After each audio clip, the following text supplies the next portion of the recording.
Hola amigas y amigos, bienvenidos a nuestro 14º capítulo de este podcast Escépticos del Más Acá de la Asociación Escéptica de Chile. En esta oportunidad nos acompañan Felipe Cárcamo y Mario Peralta. Hola amigos, ¿cómo están? ¿Qué cuentan? A los auditores un saludo y esperando que estén muy bien y haciendo la cuarentena, bueno, los que puedan. Hola, saludo también a Mario, a Luis y a los auditores y auditoras. También un gusto volver a estar acá en otra oportunidad.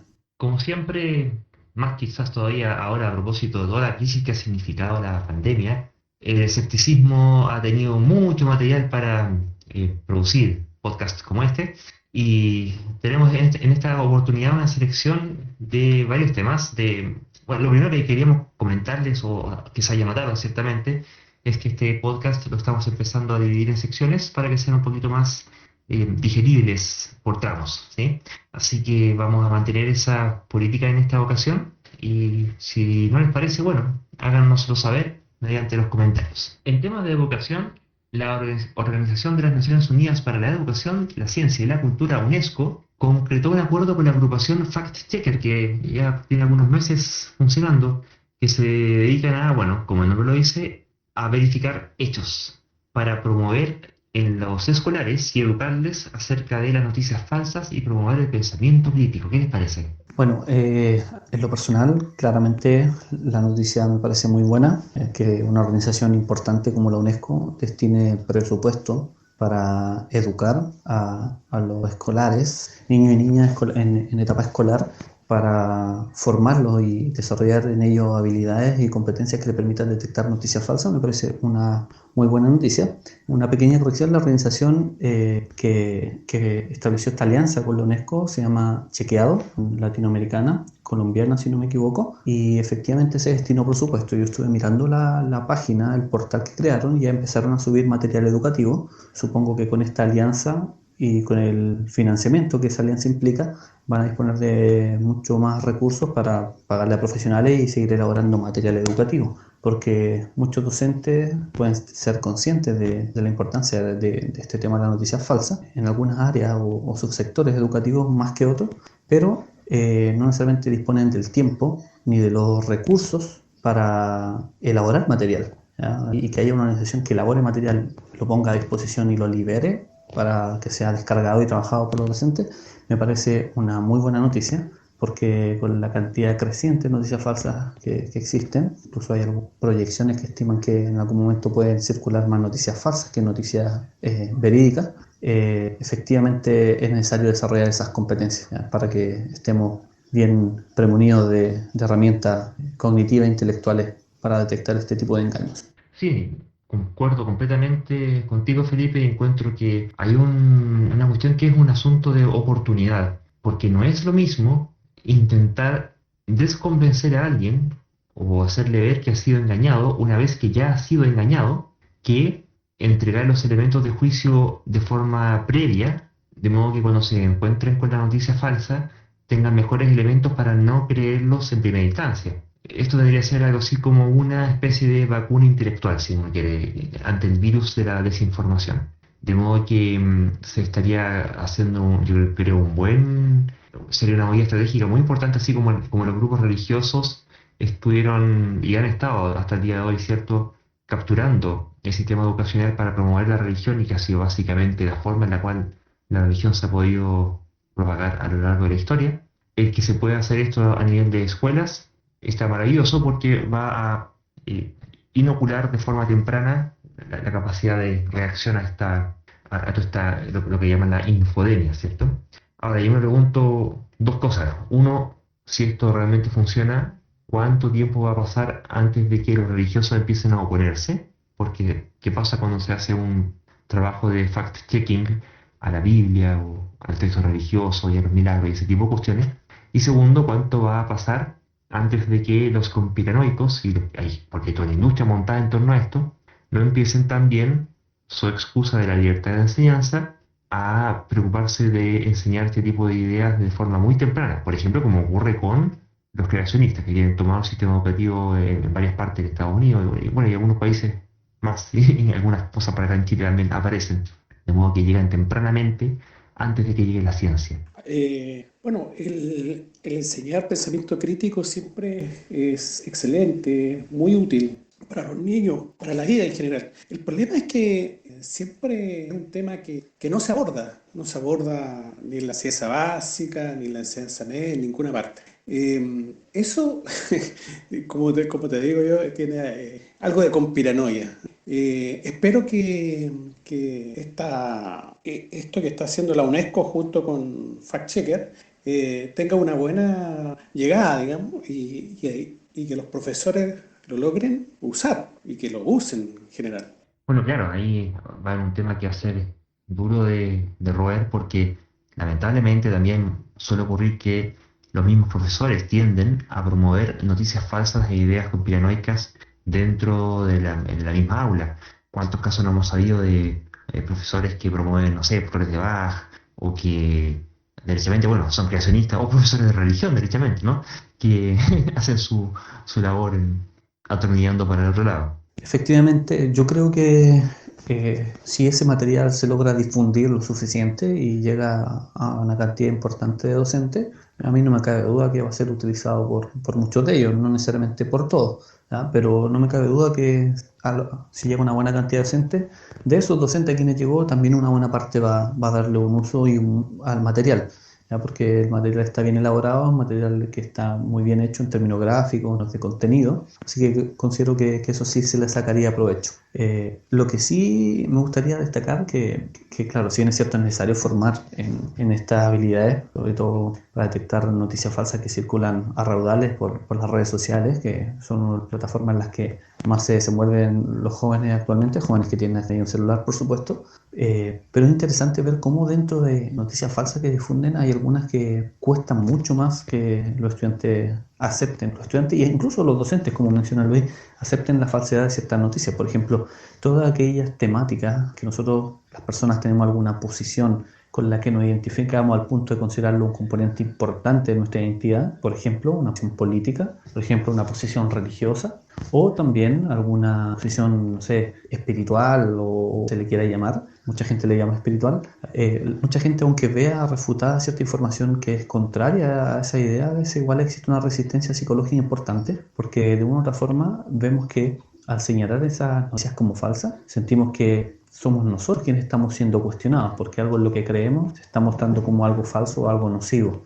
Y creo que es importante que tanto los docentes como todas las personas adquiramos conciencia de eso. Ya que es importante rebatir las noticias falsas, sean de la temática que sean, vengan de donde vengan, pero es importante y de manera intuitiva creo que no me equivoco al decir que hay algún tipo de noticias y de información que suele ser más sensible a la hora de que la gente sea capaz de identificarla como falsa. No sé qué piensan ustedes sobre eso. Eso va a ocurrir inevitablemente, creo, y tanto a nivel de profesores que puedan enfrentarse a ello, a nivel de entre profesores, cuando vean que el profesor del lado está refutando una cosa en la cual yo, profesor del otro lado, creo, va a ocurrir la resistencia de alumnos que puedan creer alguna cosa que el profesor estar refutando, puede ocurrir al revés, de profesores que se vean afectados cuando le den tareas a sus alumnos para que refuten noticias falsas y terminan refutando aquellas en las cuales el profesor creía, y va a ocurrir a nivel de familias, cuando los padres se escandalicen porque a sus hijos en el colegio les refutaron esa cosa que ellos creían que era cierta. Así que va a ser un terreno de minado, campo minado, y sobre el cual va a costar encontrar, creo yo, buscando quizás los caminos de mínimo conflicto, algún tópico que no toque ninguna sensibilidad y que pueda seguir siendo llamado propiamente tal pensamiento crítico. Bueno, concuerdo contigo, Luis, en ese sentido.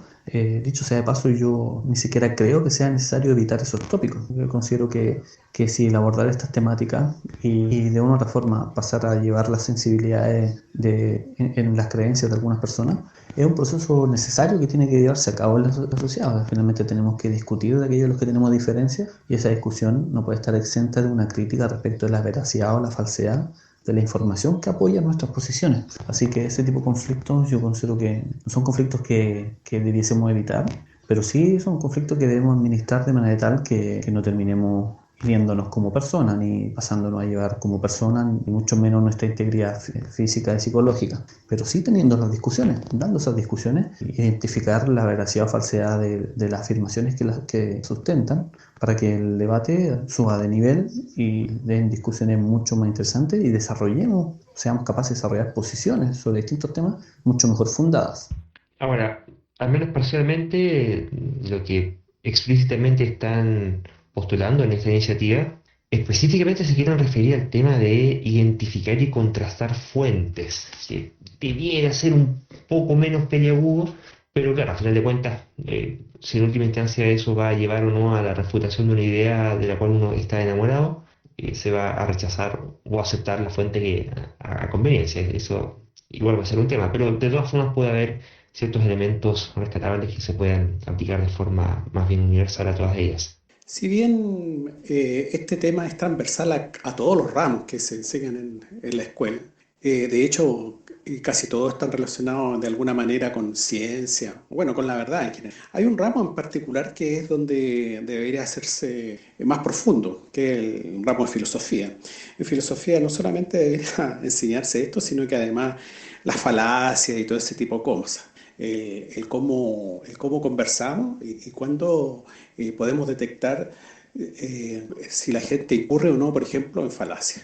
Bueno, a modo de anécdota personal, pero que va al caso, yo en mi trabajo como docente, una escuela en la que he trabajado, en ocasiones he abordado este tipo de contenido, ¿ya? No porque esté necesariamente explícito en los planes y programas, pero sí es un contenido que complementa muy bien con varios de los objetivos que están definidos en la asignatura de lengua castellana y comunicación, por ejemplo. Y efectivamente, cada vez que uno aborda el tema, cae en la cuenta de que es muy poco lo que los estudiantes han aprendido al respecto. En los cursos, como yo soy profesor de enseñanza media, veo que en la enseñanza básica prácticamente no adquirieron conocimientos en ese sentido y hay que comenzar a tratarlo en la enseñanza media, al menos en la realidad con la que yo lidié. Y se equivocan en cosas que, bueno, para personas que están un poco más habituadas al pensamiento crítico, conceptos de sesgos cognitivos y la variedad de sesgos cognitivos que existen, es algo que es sencillo, pero para muchos estudiantes jóvenes no lo es porque lisa y llanamente nadie se lo ha enseñado. Ya sabemos que es un error asumir que hay cosas que la gente tiene que saber porque sí, y casi como saberlas desde que nacieron, lo que es absolutamente insensato esperar, porque si no lo aprendieron por experiencia o porque alguien lo instruyera, difícilmente van a desarrollar esa capacidad. Y se equivocan cosas tan sencillas como, por ejemplo, leer una noticia y ver que mencionan a científicos o mencionan a instituciones científicas y piensan que solo el hecho de que eso ya les dé prestigio, y no, sin distinguir, por ejemplo, que una cosa es mencionar a científicos y otra cosa es que esos sean entrevistados y expresen explícita su apoyo a tal o cual afirmación. A veces yo les daba noticias donde se decían cosas absolutamente disparatadas, pero se mencionaban a científicos o se mencionaban a instituciones prestigiosas y solo por el hecho de que las mencionaban, ellos pensaban que ya era algo que tenía sustento y tenía bases porque se mencionaba todo eso. Cuando en realidad es muy fácil una institución o científico, y eso no quiere decir que esas instituciones y esos científicos están respaldando ningún tipo de afirmación que esté contenida en la noticia. Entonces son cosas muy básicas que no están trabajadas y que es muy bueno comenzar a trabajarlas. Así que en lo personal no me queda más que aplaudir esta iniciativa y espero que el financiamiento que esté disponible para proyectos de este tipo se mantenga y vaya creciendo en el tiempo porque hace bastante falta y es muy buen aporte para los y las docentes que hay material diseñado listo para su implementación en el aula.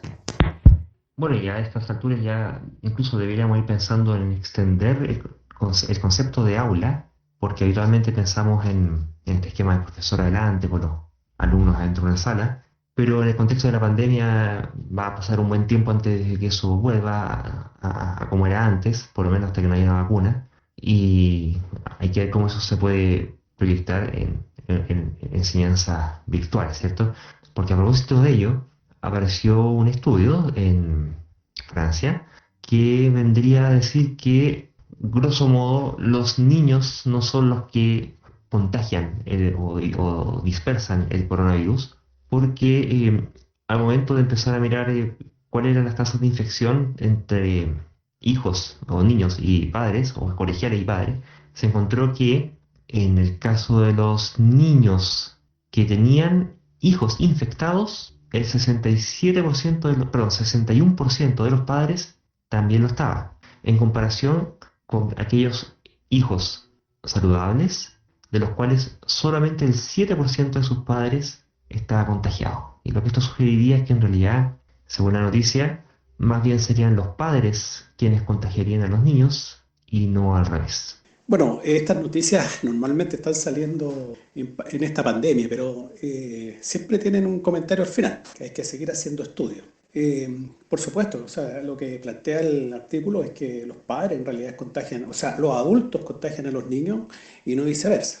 El problema es que de todas maneras sus maestros son adultos, entonces igual el maestro puede contagiar a los niños y seguirse produciendo algún otro tipo de cosas. De todas maneras, el comentario es, se deben seguir haciendo estudios. Sí, yo también leí la noticia y lo primero que pensé es precisamente lo Mario. Efectivamente es interesante prestar atención a los resultados que arroja el estudio, pero creo que esta pandemia y esta crisis sanitaria ya nos ha dejado con fuerza la lección de que debemos ser cautelosos a la hora de concluir tajantemente ciertas cosas respecto al comportamiento de este virus, transmisibilidad u otros procesos o fenómenos asociados a lo mismo. Así que me parece interesante. Siempre es bueno que haya evidencia que nos permita evaluar la plausibilidad o la corrección de cierta hipótesis, en este caso de la hipótesis de que los niños eran uno de los principales focos contagiantes. Ahora tenemos información que apunta que al parecer existe otra posibilidad también. Así que considero que el estudio sí es un aporte para no creer de manera tan férrea algo que se venía afirmando hace un rato, que era el potencial contagiante que tienen los niños, pero tampoco sirve para afirmar tajantemente lo contrario, que no serían los niños o los adultos. Ligeramente nos muestra que las posibilidades son más amplias de lo que habíamos considerado inicialmente, pero muy probablemente aún no estemos en condiciones de tener una postura muy firme al respecto. Bueno, y además que hay evidencia contradictoria porque también se ha visto que en el caso de los niños tienden a ser mucho más asintomáticos, así que aquí no basta solamente con evaluar los síntomas, sino que también derechamente hacer el test PCR para saber si es que está o no está infectado. Bueno, es la lección de la pandemia. Estamos aprendiendo cómo funciona el virus y todavía nos queda bastante por aprender del virus. O sea, la sociedad completa está aprendiendo de los contagios, de la sintomatología, etcétera. Nos queda bastante trabajo aún. Exacto, y es muy importante insistir en esa lección que nos deja la pandemia, que también se puede aplicar ante este nuevo estudio, la necesidad de no sacar conclusiones apresuradas y sobre todo no tomar decisiones basadas en afirmaciones que todavía no son lo suficientemente confiables. Ya hemos visto que figuras políticas a lo largo de todo el mundo en algún momento se volvieron locas por tratar de distribuir interferón u otro tipo de medicamentos asegurando que era una cura para las personas que desarrollaban COVID o también otros medios preventivos y se apresuraron en medida o incluso decir que todo está mejorando, por lo tanto ya se podemos volver a la normalidad y tomar decisiones apresuradas con evidencia muy pobre, ¿ya? O sea, sería lamentable que como el que acabamos de señalar, que los niños principalmente no son contagiantes, muy poco, eventualmente alguna autoridad podría sobreinterpretar la confiabilidad, sobreestimar la confiabilidad de ese estudio y pensar que ya los niños pueden volver a clase porque está demostrado, por ejemplo, que lo contagian entre sí, lo que sería absolutamente lamentable y sería irresponsable además. Bueno, ahí es imposible no acordarse del alcalde Jadwe y su llamado a no esperar a la ciencia, ¿cierto? Sí, pues ese es el peor consejo de todos. ¿Cuánto se llama? El no esperarla, que es un pensamiento típico en ciertas formas de pensar. ¿Ah? Por eso el primer tópico que vimos con respecto al pensamiento crítico. Lo importante que es tener y además tener formación científica, digamos. Cuando se dice formación científica no significa aprender matemáticas, física. No, es aprender, digamos, que las cosas se tienen que contrastar. O sea, las afirmaciones siempre que se hacen se deben contrastar. No sirve esto de cuánto se llama de que una autoridad dijo tal o cual cosa porque caemos en la falacia de la autoridad. Tenemos que ver siempre la evidencia. Y lamentablemente en esta pandemia hemos tenido que tener paciencia y seguramente va a pasar mucho tiempo. De hecho, si nosotros nos ponemos a pensar en los virus que han atacado a la humanidad, son muy pocos los que hemos logrado vencerlos. En una metáfora bélica que no les gusta. Bueno, pero de hecho el VIH aún no tiene vacuna. Y esto en los 80, o sea, nos queda, como dije anteriormente, queda un montón de trabajo aún. Efectivamente, y ese es otro aspecto que me gustaría destacar también. Estamos en sanitaria, una crisis económica mundial también, a propósito de esta crisis. Estamos en un contexto que necesita mucho actuar con la razón, guiados por la razón, con base en evidencia, pero por otra parte es un contexto que nos vuelve sumamente sensible desde el punto de vista emocional. Acumulamos un nivel de ansiedad, ¿cierto? También nuestra paciencia no es la mejor de todas, dado lo que nos está tocando enfrentar, la monotonía que implica muchas veces el estar intenso en casa. Entonces, por una parte es un momento donde más que nunca necesitamos actuar con base en evidencia, en una ética honesta, secular, pero por otra parte también emociones están a un nivel de susceptibilidad súper alto. Y según la misma teoría propuesta por Samuel Hahnemann y Tversky, que contrastan, a veces razonamos a partir de un sistema que tiene una carga mucho más emocional y por lo tanto suele razonar poco, versus el sistema 2 que de otra forma es más lento, pero se requiere que lo utilicemos. Entonces resulta que el estrés que nos genera este contexto hace que estemos susceptibles y que pensemos poco y a veces nos apresuramos. O sea, a todos nos gustaría que hubiese una cura lo antes posible, pero debemos ser capaces de ver que una cosa es que nos guste que algo ocurra y otra cosa es que eso efectivamente esté ocurriendo. Entonces necesitamos darnos cuenta de eso, que a todos nos gustaría que se solucionara pronto, que pudiésemos retomar la normalidad, a todos nos gustaría que no hubiese crisis económica, a todos nos gustaría que se encontrara una cura pronto, pero debemos ser capaces de detenernos y pensar de que pese a que todo eso es deseable, debemos efectivamente tratar de tener un diagnóstico lo más cercano posible a qué efectivamente es lo que está ocurriendo, cuándo estamos cerca o no cerca de encontrar una cura o no, y no tratar de guiarnos solo por nuestros deseos. Oye, Felipe, te quiero corregir ahí con el nombre. El nombre es Daniel Kahneman, no Samuel Hahnemann.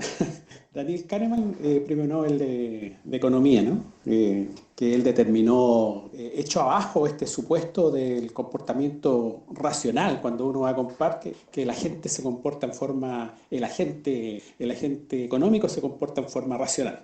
Bueno, él en conjunto con otra persona, que lamentablemente murió antes que recibiera el premio Nobel, descubrieron algo que era intuitivo, ¿no es cierto? Que en realidad no nos comportamos para nada en forma racional, sino que todo lo contrario. Muchas gracias, Mario. Te agradezco la corrección. Yo tenía muy claro que es Kahneman y no Hahnemann.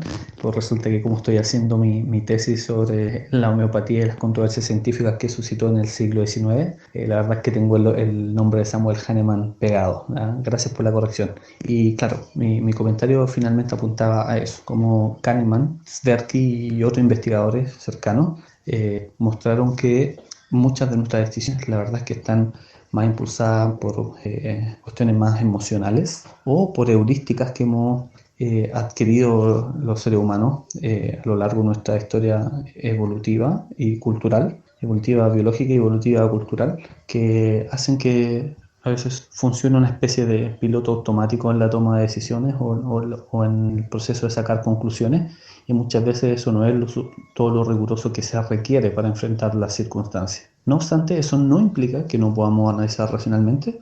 A veces lo podemos hacer en un segundo paso y corregir los problemas que se hayan originado por nuestras reacciones iniciales. Entonces lo importante es tratar de tener esa maquinaria racional lo más a punto posible, y como decía, en circunstancias como esta, donde el estrés, la ansiedad, la impaciencia están a la orden del día, precisamente necesitábamos que ese componente racional esté muy presente para evitar caer en conductas irracionales que hemos visto bastante todo este periodo, y porque eso puede implicar perjuicio personal y perjuicio para el resto de las personas, para nuestros congéneres también. Así que es muy importante